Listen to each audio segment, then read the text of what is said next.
Nós estamos na nossa série de mensagens do livro de Gálatas. Hoje nós vamos falar lá no capítulo 3, Gálatas capítulo 3, versículo 22 ao 29.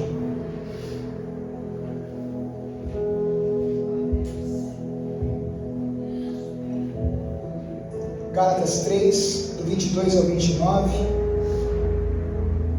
O tema da mensagem de hoje é Filhos e Herdeiros.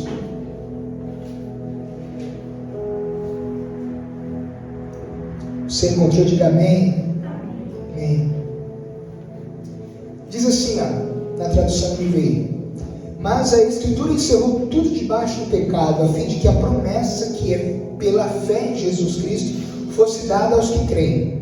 Antes que viesse esta fé, estávamos sob custódia da lei, nela encerrados, até que a fé que haveria de vir fosse revelada. Assim a lei foi o nosso tutor até Cristo, para que fôssemos justificados pela fé. Agora, porém, tendo chegado à fé, já não estamos mais sob o controle do tutor. Todos vocês são filhos de Deus mediante a fé em Cristo Jesus, pois os que em Cristo foram batizados, de Cristo se revestiram. Não há judeu, nem grego, escravo, nem livre, homem, nem mulher, pois todos são um em Cristo Jesus. E se vocês são de Cristo, são descendência de Abraão e herdeiros segundo a promessa. Senhor, nós te agradecemos por essa mensagem, por esse texto, que ele venha nos confrontar e nos ministrar essa noite, para nos alinhar conforme a sua boa, perfeita e agradável vontade. Amém? Amém. Se você olhar o capítulo 3 de Gálatas, Paulo está falando sobre a relação entre a lei e a promessa. Paulo aqui ele está pontuando a lei e a promessa. Que promessa é essa? É a promessa que fora feita outrora no Antigo Testamento para Abraão. Então ele está nessa discussão contra os judaizantes, porque os judaizantes ainda estavam afirmando que para alguém ser salvo precisava dar uma ajuda para Deus, caso contrário não teria como. E aí Paulo está realçando que é somente a fé em Cristo Jesus. Se você analisar esses últimos versículos que lemos, ele está afirmando: a fé em Cristo Jesus nos faz ser filhos de Deus, nos tornarmos filhos de Deus e participante dessa promessa, porque o mesmo Deus que fez a promessa a Abraão foi o mesmo Deus que deu a lei a Moisés, e foi o mesmo Deus que deu Cristo para a remissão dos nossos pecados. Não muda, e é um erro gritante nós queremos separar as duas coisas. Não tem como eu separar a lei da graça, não tem como eu separar a lei de Abraão, não tem como eu fazer isso, porque foi o mesmo Deus que deu, em tempos diferentes, para nós utilizarmos. E aí quando eu faço o que os judaizantes estavam fazendo, o que eles estavam fazendo? Eles estavam tirando o texto do seu contexto, e aquilo estava se tornando o quê?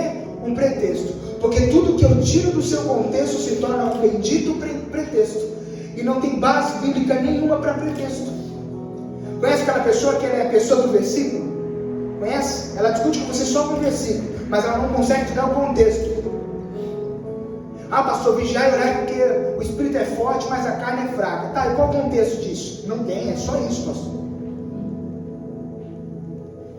E cada um come na sua casa. Nem pensa na Bíblia, né? Quem tem fome come na sua casa. Está na Bíblia isso. Ô pastor, qual o contexto? O contexto é da ceia, irmão. Tem gente que queria só fazer para comer. Não é para você pegar comida para alguém, não. E aí a gente fica nessas brigas de pretextos. Por quê? Paulo estava nessa briga. Se você olhar o versículo 1, Paulo está maluco, Paulo está louco. Ele diz insensatos. Paulo era muito educado, porque se fosse eu, seus burros, por que vocês estão perdendo o juízo, vocês estão parando de pensar? É isso que Paulo está dizendo. Vocês não estão raciocinando. E você conhece algum crente que parou de pensar nos últimos tempos? O crente não pensa mais, E aí o crente, quando ele para de pensar, ele tem que aceitar o que é pretexto. E aí ele confia em pretexto. Porque quando o pregador ou o pastor da igreja ele não te dá um contexto, ele taca na sua cabeça qualquer coisa, sem contexto, vira pretexto. E aí quem não para pensar, acredita. Não vai longe. Sabe que eu estou cansado de dizer isso. Você precisa dar dinheiro para Deus para ser abençoado? Não precisa. Mas quem não tem o contexto usa isso de pretexto. E a pessoa vai intoxicando de dinheiro as instituições para que Deus faça alguma coisa. E Deus não precisa disso para fazer nada. Só Ele basta. E aí Paulo diz: vocês estão enfeitiçados, emacumbados. Nem existe essa palavra, mas agora existe. No meu dicionário existe.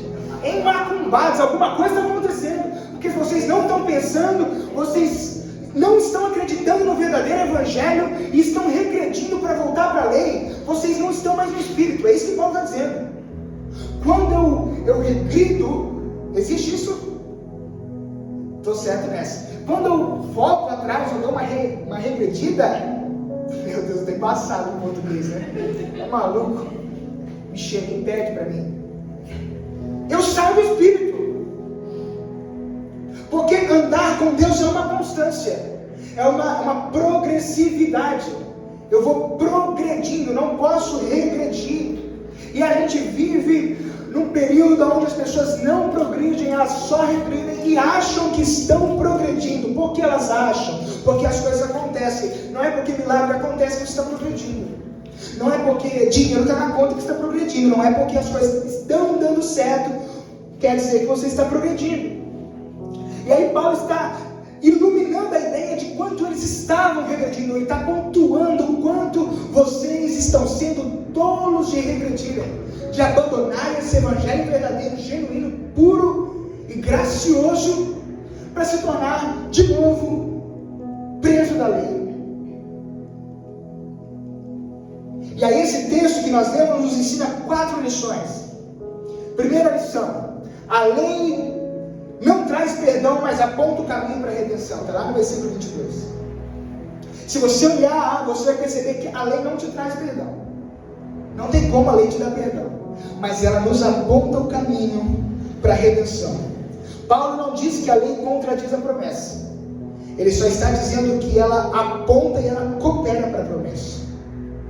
Se você ver do versículo 14 ao 18, se eu não me engano, Paulo não está anulando a lei. Quem diz isso é maluco, é para poder pecar. E eu não estou fazendo, porque quando a gente prega sobre Gálatas, por que Gálatas é um desafio? Porque quando interpreta errado, a pessoa usa ele para pecar à vontade. Agora eu estou na graça, pastor, não existe mais lei. Não existe a lei. Mas com a graça de Deus eu venço as leis, eu venço o meu fracasso, eu venço o meu pecado. E a lei não traz perdão, mas ela mostra para nós o quão imundo nós somos. Ou não é? É verdade ou mentira? É verdade. Quando você lê não matarás, você pensa, eu sou um assassino. Não adulterarás, você para e pensa, como eu sou um adúltero. Quando alguém lê esse texto, está pautado nesses fracassos, ela revela o quanto a pessoa é um fracasso sem Deus. Só que ela aponta para nós que nós necessitamos de Deus. Enquanto alguém lê a lei em sinal de condenação, se você está cheio do Espírito Santo, você se depara com a lei e ao mesmo tempo se ajoelha, porque ela está mostrando o quão você necessita de Deus. Quando a lei aponta o nosso pecado, ela tem que nos tornar mais humildes. Porque, desculpa, não tem como associar um crente ou um cristão se não for humilde. Cristão soberbo não existe. Não dá para ser cristão soberbo. Por que não dá?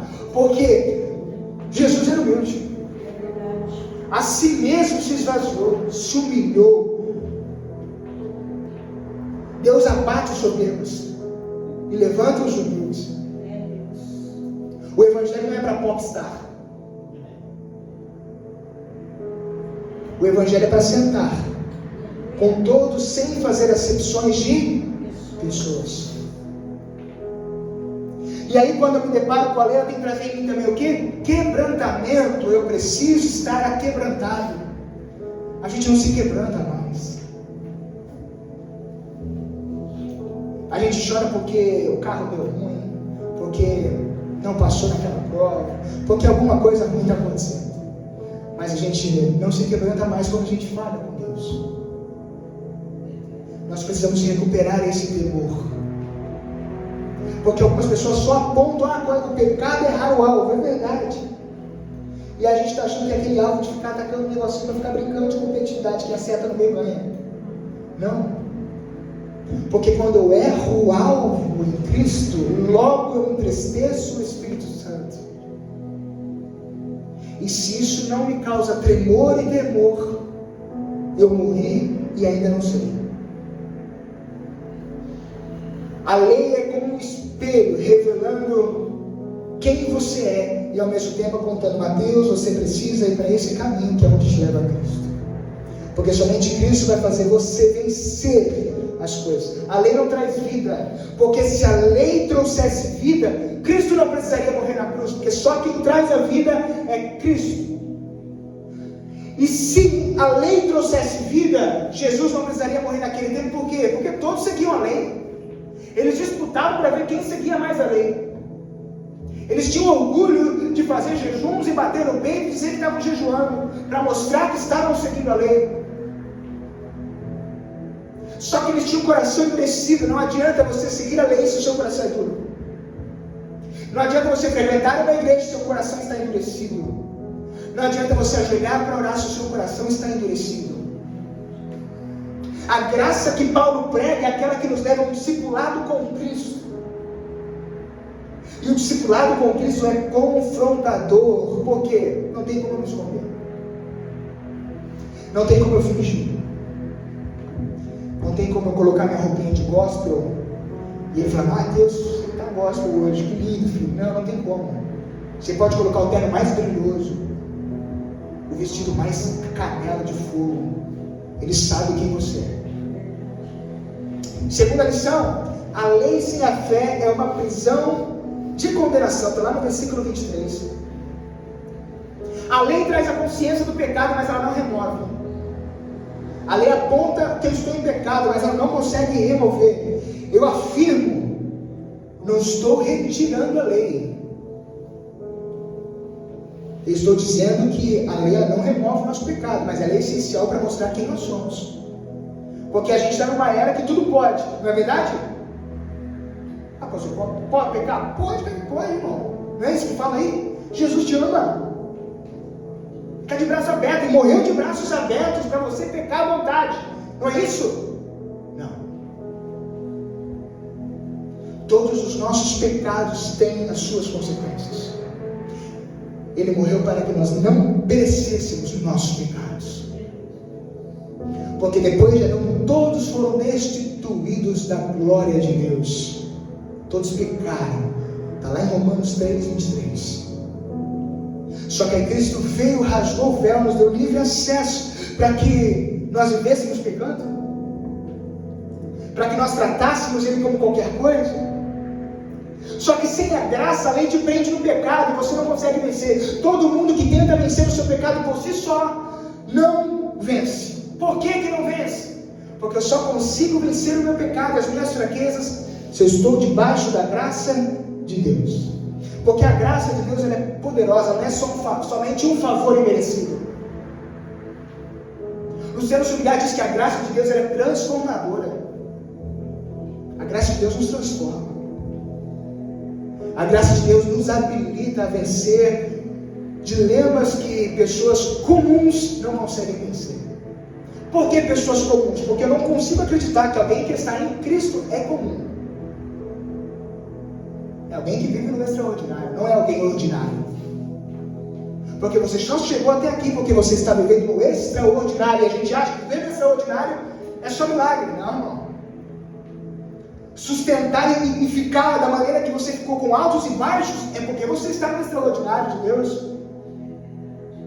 E aí eu estou sob essa graça, e essa graça faz eu vencer meu pecado. Por isso que muitas pessoas vão caindo e fracassando nos mesmos erros, porque estão tentando só na sua força. Se eu não tiver apegado nas palmas das mãos de Deus, eu não consigo. Eu vou fracassar de novo. Porque a lei, se eu vencer a lei, se eu tentar vencer a lei sozinho, eu morro, porque eu vou perecer. Mas pastor, se a lei condena, por que Deus fez? Porque somente um homem consciente de sua culpa busca um Salvador. Você só busca um Salvador Porque você tem a sua consciência, sabendo que você é um pecador. Somente um homem consciente do mal que ele é para si mesmo, ele busca Deus. Quando eu não tenho essa consciência, eu vivo pecando, pecando e pecando. Mas quando eu me deparo com essa consciência, eu paro e penso, eu preciso do Redentor. Eu preciso daquele que Jó disse, eu sei que meu Redentor vive e a qualquer momento ele vai se colocar de pé. É esse Redentor que vai se colocar de pé. Não é o Redentor que vai fazer a roda gigante girar. Não é? Quem já viu isso? A roda vai girar. Quem está por baixo vai por cima. Não é? Porque Deus não de vez vai ser o quê? Cauda. Às vezes vai ser o quê? Cabeça. Quem é peteca sabe disso. Aí o pastor muda a voz, coloca o microfone na boca, vira carioca para você entender mais rápido. Não é? Não é só eu que vejo esses vídeos, eu vejo, irmão.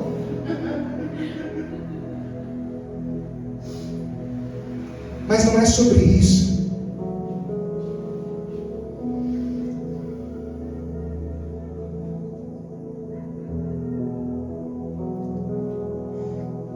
Eu quero que você grave, tatue, faça o que você quiser. Diz assim, tatua aqui no braço. Não existe graça sem lei, não existe lei sem graça. Tudo junto. Tudo conectado. Aí ele diz, antes de a fé vir, ou seja, antes de Cristo morrer pelos nossos pecados, os homens eram prisioneiros sobre a lei. Todos eram prisioneiros sobre a lei. Porque todo ano ia lá alguém matar um cabrito ou um boi para perdoar pecados. Mas chega uma hora que não tem mais o que fazer. Eles estão sob a lei, eles estão escravos dessa lei, eles estão presos nessa lei. O termo grego sob tutela significa sob custódia, guardado em prisão. Esta palavra significa proteger com guardas militares. É esse linguajar que Paulo usa. Quem está sob a lei, preso nessa lei, está guardado por guardas militares. Não sai facilmente. Ele não consegue sair. Ele fica preso. E eu gosto muito do que John Stott diz. Eu vou ler para você. John Stott ele tem um conceito de uma maneira muito sublime. Ele diz assim, ó, só depois que a lei nos fere e esmaga é que admitimos que a nossa necessidade do Evangelho, só depois que a lei nos fere e esmaga é que admitimos a nossa necessidade do Evangelho para atar nossas feridas. Só depois que a lei nos aprisiona é que anelamos que Cristo nos liberte. Só depois que a lei nos tiver condenado e matado é que vamos clamar por o Cristo a justificação da vida. Só depois que a lei nos tiver levado ao desespero é que vamos crer em Jesus. Só depois que a lei nos tiver humilhado no inferno é que vamos buscar o Evangelho para nos elevar até o céu. Só depois da lei. A lei é para trazer a nossa consciência que nós necessitamos buscar a Deus. Terceira lição, tá? No versículo 24 e 25, a lei é a pedagoga que conduz o homem a Cristo.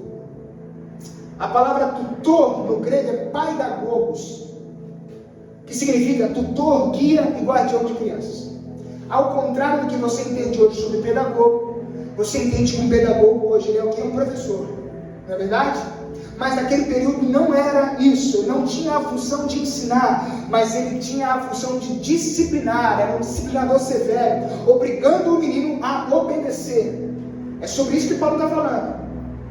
Vocês estavam sob o tutor, estavam sob o paidagogo. Os paidagogos naquela época cuidavam dos meninos dos 6 anos até os 16 anos. Até eles acharem que eles já tinham atingido a maturidade, aí os paidagogos não eram mais necessários. Quando o menino atingia a maturidade que o pedagogo esperava que ele atingisse, o pedagogo não era mais necessário. Por isso que Paulo está dizendo isso. A lei, ela foi temporária. Ele não está anulando a lei, ele está dizendo, ela te levou a um outro nível de maturidade. Perceba, quando a gente para analisar o texto, Paulo não exclui, ele está dizendo assim, ó, você amadureceu, para que você está voltando? Já pensou? Quem já foi beber aqui, diga amém. Você quer comer papinha? Eu chego com um pratinho de papinha de cenoura. e um pratinho de picanha com gordura. Qual que você quer, filho? Hã? Picanha. Picanha, não é? Porque você não é mais o quê? Neném. Não é? Mas se eu chego com o neném, faz de conta que você está vendo neném. Uma chupeta e um boleto, qual que você fica? A chupeta. Não é verdade? Porque é o que nos interessa. Só que não tem como você ficar com a chupeta. Você tem um boleto. Não tem como nós regredirmos. Então, quando atingiu a maturidade que o tutor esperava, ele não era mais necessário. Paulo está fazendo essa ilustração que a lei é esse pedagogo que prepara o homem para Cristo. O pedagogo preparava aquele menino para a vida. E aí, a lei prepara o homem para viver com Cristo, para entender, para ter a consciência. A lei conduz o homem a Cristo, a fim de que ele seja justificado pela fé. A lei foi temporária apenas para levar o homem a Cristo. A lei e a promessa trabalham juntos para nos levar ao nosso Redentor. Elas não caminham separadas, elas não estão distantes umas da outra. Elas caminham juntas de mãos dadas. Mas aí quando chegamos ao nosso Cristo, ela se torna leve, ela se torna suave. Porque o jugo dele é suave e o fardo dele é leve. Por isso que para o judeu a lei é um caos seguir. Porque se ele não fizer, ele está lascado. Mas quando nós estamos em Cristo, nós obedecemos não porque nós temos medo, mas porque nós o amamos. Porque nós somos alcançados por esse amor. Quarta lição: a lei revela que o homem está morto, a fé revela que nos tornamos filhos. Está lá no versículo 26 ao 29. Enquanto perante a lei nós somos condenados, e isso para Paulo é regredir, e é não andar no Espírito, e logo pela lei somos culpados. Agora pela fé nós somos justificados e nos tornamos filhos de Deus. Por causa de quem? De Cristo. Pastor, todo mundo é filho de Deus? Não. Que é isso? Não. Por quê? Porque a Bíblia me diz em João capítulo 1, versículo 12: contudo aos que receberam, aos que creram em seu nome, deu-lhes o direito de se tornarem filhos de Deus. Para eu me tornar filho de Deus, eu preciso recebê-lo e crer em seu nome. E aí eu me torno filho de Deus. Eu preciso crer em Cristo. Eu preciso recebê-lo. Eu preciso estar batizado em Cristo. Se você olhar o texto, está escrito isso: batizado em Cristo. E logo somos revestidos de Cristo. O que é isso? Ser batizado em Cristo não tem a ver com batismo nas águas. Ser batizado em Cristo não tem a ver com circuncisão, porque isso tudo é exterior. E tudo que Jesus faz em nós é nosso interior, é sempre de dentro para fora. Jesus não está muito preocupado com fora. Jesus não está muito preocupado com o seu exterior, com a simbologia, com os ternos, com aquela paisagem de super crente. Mas o batismo é um revestimento interno, é a fé interior que nos liga a Cristo. O nosso crer em Cristo, sabendo que Ele é o Filho do Deus vivo, e aí me faz ser um com Ele, me faz estar ligado com Ele, me faz eu não querer regredir. A fé de Cristo não há distinção de raça. Paulo está dizendo isso aí, ó, não há distinção de raça, se é mulher, se é homem, pois todos são um em Cristo. Por que Paulo fala isso? Porque os judeus oravam e agradeciam a Deus por não serem gentios. Olha que loucura. Eles ajoelhavam para orar a Deus, que não há acepção de pessoas. Eles agradeciam: Deus, muito obrigado porque eu não sou um gentio. Obrigado porque eu não sou um samaritano. Aí Paulo está dizendo: o reino de Deus não existe judeu, não existe grego, não existe gentio. Se todos estão em Cristo, todos são um em Cristo. Todos fazemos parte do mesmo corpo. E a fé nos torna filhos. e além de filhos, herdeiros. Olha que fantástico Paulo está dizendo. Vocês vão querer trocar isso para serem condenados pela lei? Vocês querem regredir para morrerem na lei, sendo que agora vocês têm o direito de se tornarem filhos e herdeiros? Vocês querem, em outras palavras, vocês querem trocar tudo isso por um par de mentira? Vocês querem fazer igual Esaú? Vocês querem fazer igual Davi, que por causa de 5 minutos de prazer se deitou com Betseba? Vocês querem abandonar todo esse amor que Cristo fez por vocês por conta de estar bem com os judeus? E desculpa, irmãos, nós não estamos mais na era de estar bem com homens. Nós vivemos na era que nós temos que estar bem com Deus, porque só quem está bem com Deus vai suportar os grandes dias. Porque quem está bem com os homens, fala o que os homens querem, tem rodeio, não prega sobre tudo. Eu vi algo fantástico esses dias. Um pastor disse assim, ele é um pastor de muitas igrejas, ele estava dizendo assim, olha, igreja para mim, ela é depois de 3 anos. Eu pensei, então ainda a gente não é uma igreja. Parei para pensar. Ele disse, porque a igreja não abre, igreja nasce. E se uma igreja fecha, ela não fecha, ela morre.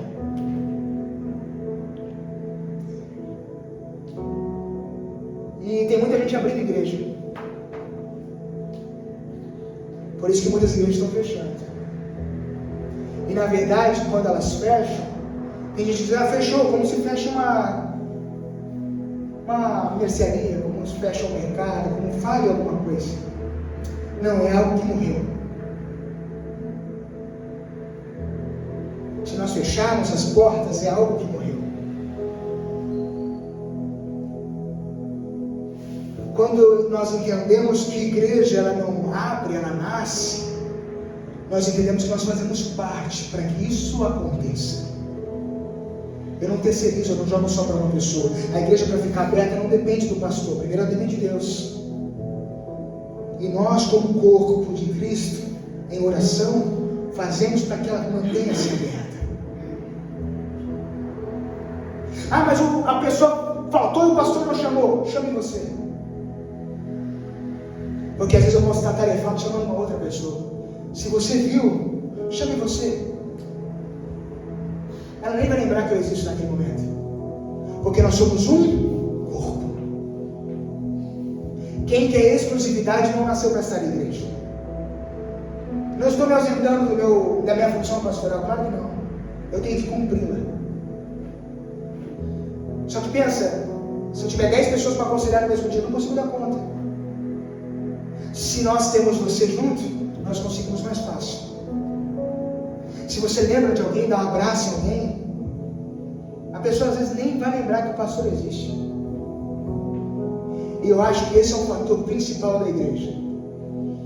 Um pastor um dia em aconselhamento comigo, ele disse assim, Mateus, a sua igreja vai estar bem quando ela não sentir falta de você. Aí você vai entender que a sua igreja está saudável. E como que eu vou fazer isso? Estruture ela e viaje um mês, não vá um mês. Se você chegar e falar assim, nem fez falta, sucesso, você cumpriu a sua missão. Se você chegar e tiver todo mundo de cabelo erguido, bagunçado, todo mundo maluco, recomece. Porque a igreja não gira em torno de uma pessoa, ela gira em torno somente de Cristo, e nós cooperamos. Para que eu vou regredir se eu sou filho? Para que eu vou regredir se eu sou herdeiro?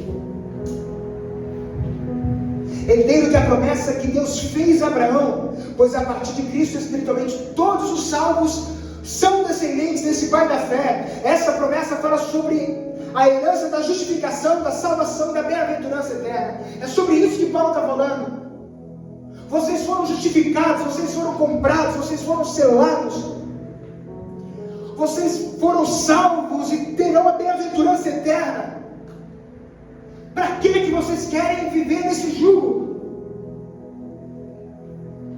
Para que vocês querem viver nesse peso peso, que não há necessidade, sendo que o Evangelho é simples, ele é leve e ao mesmo tempo é poderoso. Não dá para entender isso.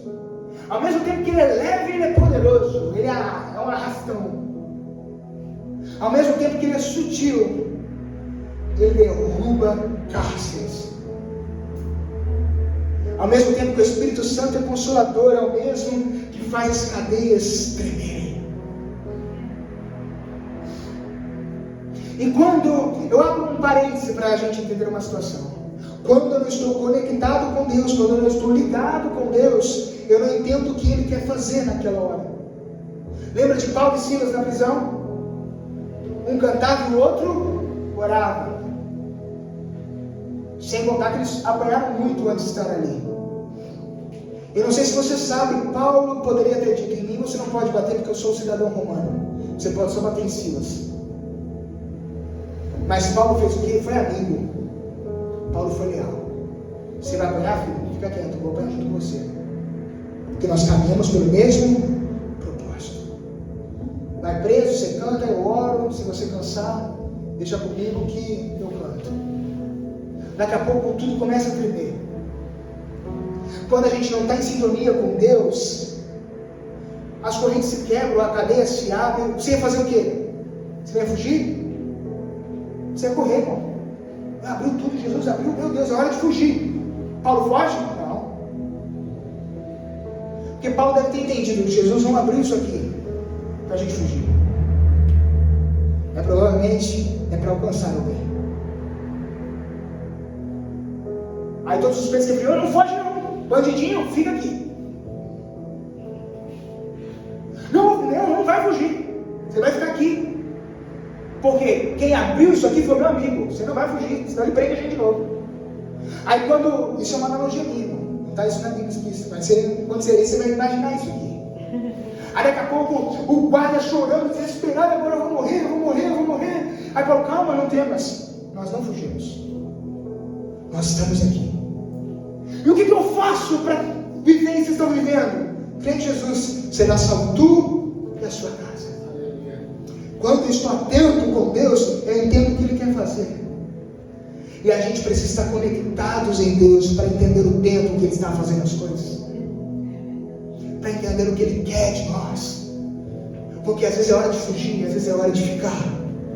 Às vezes é hora de cantar, e às vezes é hora de orar, e às vezes é hora de marchar. A lei posta diante de nós revela quem somos. Faz uma menção das leis na sua cabeça, quem você é. Analisa se você é tudo isso mesmo que você pensa. Se você é tão bonzinho assim. E se você analisar, ninguém é mal 100% mal. Você concorda com isso? Claro que eu concordo.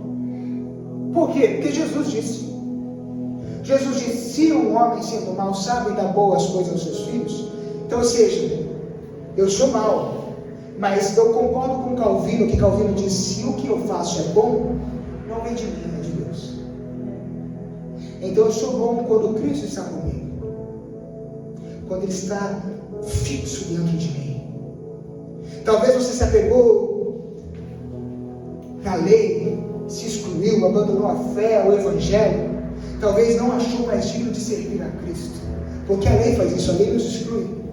Você sabe mais do que ninguém, você que já foi de igreja antiga, o pecado era exposto aonde? No púlpito, irmão. Vem cá, fulaninho. Qual que é o seu nome? Washington. Vem cá, Washington. Cadê a sua namorada? Era exposto aonde? No púlpito. Olha que loucura. Está afastado por 6 meses. Estava 6 meses e ele voltava, mas não teve acompanhamento. Ele nem sabia o porquê, talvez ele estava aquilo tudo afastado. Eu sei que eu já fui jovem, eu já fiquei de banco. Quanto tempo? 3 meses? 3 meses são quantos dias? 90 dias. Então 89 dias eu tenho para pecar. No último eu peço perdão, porque no último dia eu estou no púlpito. Tem sentido isso? Não tem. Porque a lei nos exclui, ela não inclui. Mas ao mesmo tempo que a lei mostra quem nós somos, Jesus vem com o seu braço, nos abraça, nos traz para perto e mostra: vocês são ruins mesmos, mas a minha graça basta para vocês, e o meu poder se aperfeiçoa na fraqueza de vocês. Por isso que vocês estão caminhando, e eu não abandono vocês, porque eu não pedi vocês emprestados, eu comprei vocês. Não se afaste dele, porque você é filho, você é herdeiro. Existe uma promessa que pertence a nós. Essa promessa não é carro, não é casa, não é dinheiro, não. Essa promessa é justificação, salvação e bem-aventurança eterna. Nós fazemos parte dessa herança que há por nós. Deus fez essa promessa a nós.